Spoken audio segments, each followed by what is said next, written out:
이렇게 이제 어려운 자리인데 나오셔서 너무 감사하고 이제 수술 받은 지 얼마 안 됐는데 이렇게 나오시기가 쉽진 않았을 겁니다. 근데 와주셔서 이렇게 이야기를 나누고 이렇게 한 것들이 다른 이제 지금 수술을 기다리고 있거나 수술 받은 분들에게 아주 귀중한 정보가 될 겁니다. 감사드리고요. 이제 자연스럽게 우리가 궁금했던 점들 이런 것들을 이야기해 보도록 하죠. 저는 지금 수술한 지 한 달 정도 됐는데 유두암 중에서도 미만성 경화종이라고 하더라고요. 그거에 대해서 좀 자세히 알고 싶거든요. 예, 그 수술을 조금 크게 받으셨죠. 그런 이유가 있는데 미만성 경화형 그러니까 유두상암이죠. 유두상암인데 그 카테고리 안에 여러 가지의 이제 서브 타입들이 있어요. 근데 그 중에 한 가지인데 이건 이상하게도 이제 젊은 사람 이렇게 젊으신 분들한테 생길 수 있는 종류고 왠지는 잘 모르지만 이렇게 좀 퍼져나가는 패턴으로 자라기 때문에 임파선 전이도 좀 흔히 일어나고 그래요. 그래서 이제 그런 까닭에 이제 수술할 때 철저히 조사하고 한 가지라도 놓치고 나오면 안 된다는 거죠. 그래서 그렇게 이제 수술을 받으시게 된 거고요.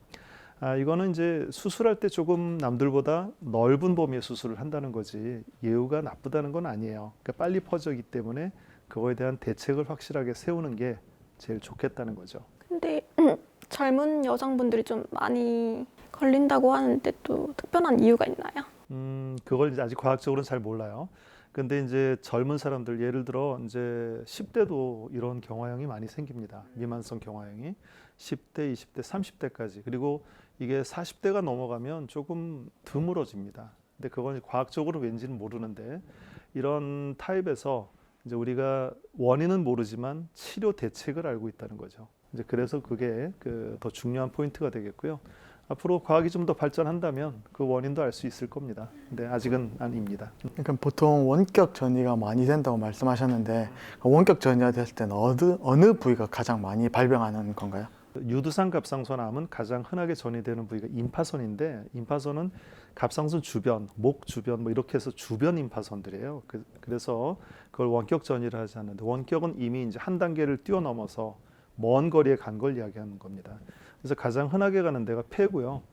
그다음에 뼈, 간, 뭐 뇌 이런 순서대로 가는데 간으로 가는 경우는 그렇게 많지는 않고요. 폐나 뼈로 가는 경우가 많습니다. 그래서 그 폐 같은 경우는 전이가 되더라도 치료가 참 잘 되는 편이고요. 이제 뼈는 조금 어려운데 역시 치료가 안 되는 건 아니어서 그래서 이제 이런 여러 가지 다양한 그 경우를 다 따져서 수술하고 치료해야 되는 거죠.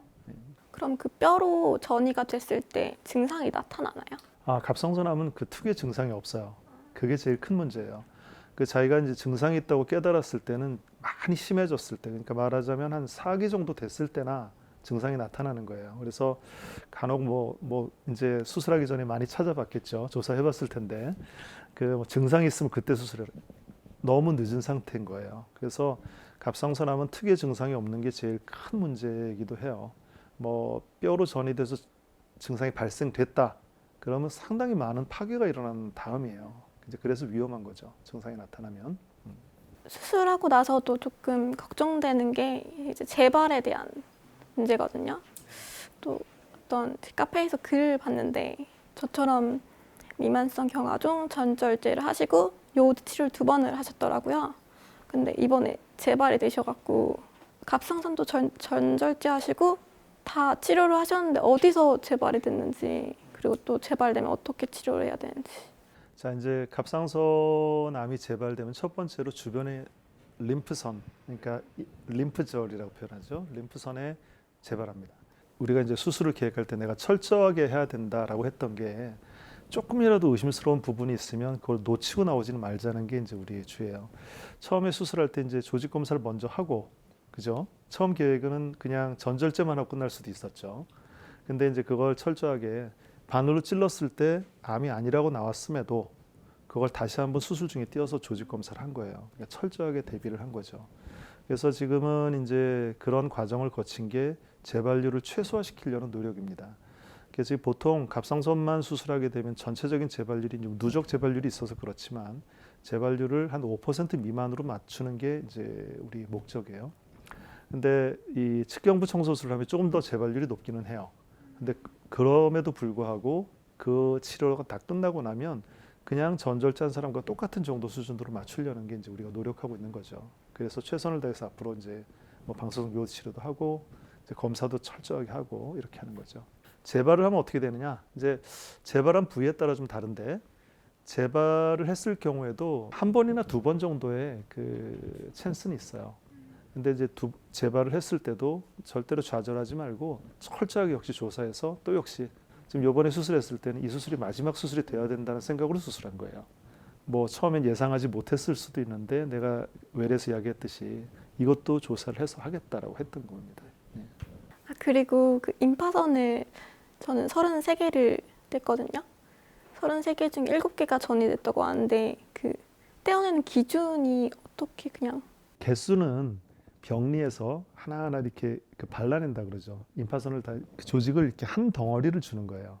임파선을 이렇게 하나씩 뽑아서 떼는 게 아니라 여기 있는 부드러운 조직을 싹 다 해서 한 이만한 덩어리가 병리로 넘어가면 병리 선생님들이 하나하나 찾아서 35개를 찾았는데 그 중에 7개가 전이가 있더라. 확인해 준 거죠. 그래서 처음에 우리가 떼었을 때 내가 그 보호자들이 많이 물어봐요. 그때 물어보셨는지 기억은 안 나는데 임파선 몇 개나 전이가 됐던 거예요. 내가 몰라요 그랬을 거예요. 왜냐하면 그건 병리에서 다 찾아서 조사를 해줘야지 아는 거고 우리는 의심스러워 보이는 것들을 포함해서 근데 왜냐하면 그 의심스러운 부분만 띄울 수는 없어요. 그 먼지처럼 이렇게 퍼져가 있는 것들도 있을 수 있어서 이 부분을 한 컴파트먼트라 그래요. 한 구획이라 그래요. 그래서 전이가 한 개만 날아가도 여기는 다 이렇게 오염됐다고 생각을 해야 돼요. 하나만 날아가지는 않을 거니까. 그래서 한꺼번에 다 없애는 겁니다. 개수에 다들 많이 이렇게 뭐랄까 연연해 하는데 개수는 그렇게 중요한 건 아닌데요. 물론 우리가 임파선 전이가 됐을 때 이게 사이즈가 얼마나 큰가 그리고 그게 뭐 예를 들어 지금 7개 전이는 괜찮은 편이에요. 근데 뭐 35개를 띄웠는데 뭐 34개 전이가 있다니 이건 좀 심각한 이야기예요. 그래서 치료 용량이 그때는 확 높아져요. 방사선 요오드 치료 용량이. 그래서 이제 조금 그런 부분들도 이제 치료 용량을 결정할 때 고려하는 포인트죠. 지금 신지로이드를 아침 저녁으로 이렇게 나눠서 먹고 있는데 어떤 환우분들은 그냥 아침에 한 번에 먹는 경우도 있고 아니면 뭐 놓치는 경우도 있잖아요. 혹시 그럴 때는 어떻게 하는 게 가장 좋은 건가요? 그 저희가 이제 나눠서 먹으라고 하는 거는 이제 그 컨디션을 좀 잘 유지하기 위해서 그래요. 보통은 이제 한 번에 먹으라는 프로토콜들도 있어요. 근데 이제 좀 이렇게 체중이 덜 나가는 사람들은 이게 두근거림도 심하고 그래서 조금 힘들어하는 경우도 있어서 조금 분산시켜서 먹도록 하는 거죠. 그래서 지금 초반에는 어쨌든 기능을 조금 더 세게 높게 유지를 해요. 그러는데 이제 시간이 지나면서 서서히 이제 몸에 맞춰가는 약간씩 줄여가 나갑니다. 그럴 때는 이제 한 번에 먹을 수 있는 용량이 되기도 해요. 그리고 이제 놓치는 건 나는 이제 좀 환자들이 그거 뭐 대충 잊어버리고 이제 시간이 지나면 느슨해져서 이렇게 오면 되게 혼내요.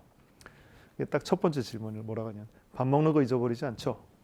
마찬가지로 약도 그렇게 잘 먹어야 된다는 이야기예요. 될 수 있으면 이거는 호르몬제고 아주 이렇게 딱 이 패턴을 일정하게 유지하는 게 굉장히 중요해요. 그래서 잊어버리지 말고 될 수 있으면 제 시간에 먹으라고 이야기를 하는 거죠. 그리고 저처럼 이렇게 젊은 분들은 좀 목에 흉터를 조금 깊이 하시는데 그래서 로봇 수술도 많이 하시잖아요. 근데 교수님께서는 전통절개법을 특별히 선호하시는 이유가 자, 이거 굉장히 크리티컬한 질문인데요. 자, 저는 사실은 이제 많이 심한 사람들을 수술하는 이제 의사예요.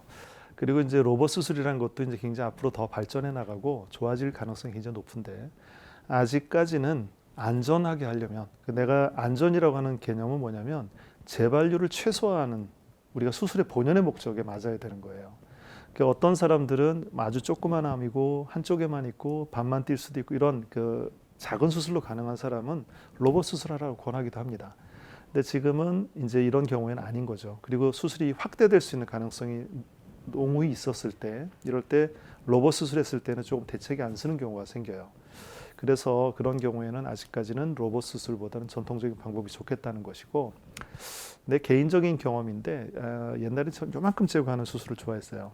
1인치 수술이라 해서 2.5cm 째고 뭐 2cm도 째고 수술했는데 사실은 그런 수술을 하고 이제 아주 젊은 그러니까 그때 어린 친구였죠. 이제 어렸기 때문에 조금 더 상처를 생각하느라고 제가 이제 작은 수술했어요. 근데 그 친구가 재발하고 이러는 걸 보면서 제가 그 친구도 뭐 결국은 나았지만 내가 그 친구가 고생하는 걸 보면서 내가 조금 내 스스로 수술을 변경한 바가 있어요. 그래서 이제 의사도 개인적인 경험이 있을 때 성향이 생기는데 저는 수술을 했다면 그 최고의 목적은 재발률을 최소화하고 이 병에서 벗어나는 게 돼야 되지 않냐. 제 주장은 그래요. 뭐 물론 그 미용도 강조해야겠지만 미용의 순위는 1순위는 아닌 거예요. 미용이 1순위가 되려면 수술 안 하면 최고죠. 근데 그럴 수는 없으니까 이제 그렇게 생각한 거죠. 보통 수술하고 나면 이제 불편한 게 이것저것 생기긴 하는데 목소리는 어떤가요? 지금 목소리는 점차 나아지고 있는데 좀 말을 많이 하거나 하면 목소리가 잠기더라고요. 지금도 좀 마찬가지로 잘 안 나오고. 저는 이제 수술한 사람이니까 이제 습관이 뭐가 있냐면 목만 봐요. 그리고 목소리만 들어요. 이제 네. 이런 습관이 있는데 지금도 목소리가 보면 이렇게 탁탁 조금 맞힌다 그러죠. 그 음색은 굉장히 좋습니다. 이거는 이제 목소리 신경은 좋은데 이게 목소리를 발성하는 게 그 신경만 갖고 되는 건 아니거든요. 근육들이 다 도와줘야 되니까 보통 이제 고음 불가가 된다 그래요. 노래 불러보셨어요? 아니요. 이제 시험해 보는 사람 꼭 있어요. 노래방 가면 한 곡만 딱 노래하면 잠긴다. 근데 그 정도 목을 쓰면 콱 잠겨서 말이 잘 안 돼요. 그리고 또 하나는 고음도 잘 안 나오고 저음도 잘 안 나와서 이렇게 음역대가 좁아져요. 근데 이거는 시간이 지나면서 조금 좋아지는데 목소리는 그래서 많은 사람들이 제일 힘들어하는 부분 중에 하나예요. 그러니까 상처는 눈에 딱 보이는데 아까 뭐 누가 그랬지만 1년쯤 지나니까 아무렇지도 않더라라고 하는데 그건 이제 몸이 적응이 되고 자기가 이제 되는데 목소리는 제일 불편해하는 부분이에요. 그래서 말을 많이 하게 될 때는 이제 물도 마셔가면서 지금 발성 방법은 괜찮습니다. 이렇게 톤을 너무 높게 안 가져가니까 이럴 때는 말을 좀 하기가 좋아지는 거죠. 그리고 이제 아마 지금은 이제 거의 회복이 좀 되긴 했을 텐데 이제 그 근육이 조금 약화가 된다 그래서 수술하고 한 2주 정도는 이제 그 조금만 해도 근육통이 온다는 사람들도 있어요. 근데 어땠습니까? 그렇진 않던가요?